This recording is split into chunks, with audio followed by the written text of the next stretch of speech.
Writing academic papers in English, such as paragraphs and essays, can be overwhelming at times. Where do I start? I have so many ideas. What am I trying to say? How do I want to say it? The main problem facing you is the amount of things you have to do at one time. You're planning, writing, thinking, and correcting all at the same time. That could be troublesome. Think about it like this. If you want to build a house, what's the first thing you'll do?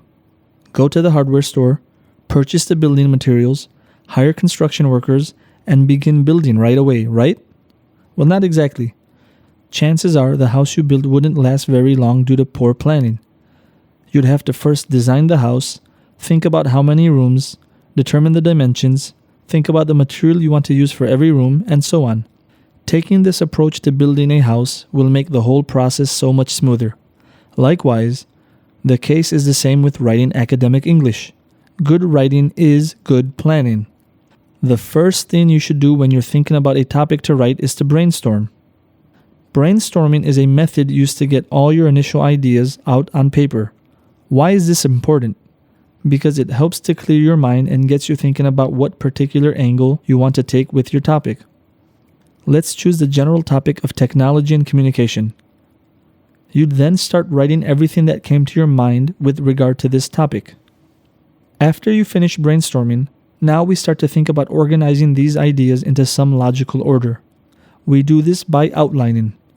Outlining is where you set out to identify the main idea of your paragraph or essay, and then you think about the supporting points which directly explain the main point. For example, maybe your main idea is technology has drastically improved the way we communicate. How? Well, first, the means of communication have become cheaper.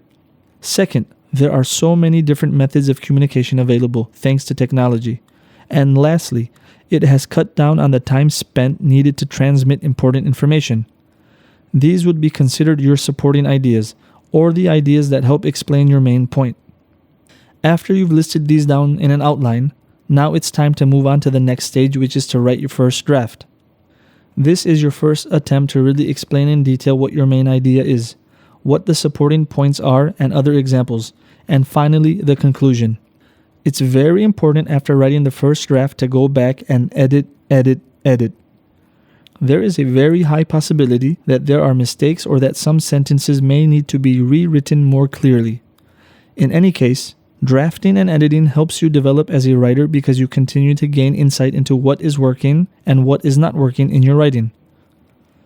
When you finish the editing process, it's now ready to be submitted for assessment. It's that simple. It may seem like a tedious task, but there is no real other way to write clearly, succinctly, and proficiently except by using this process.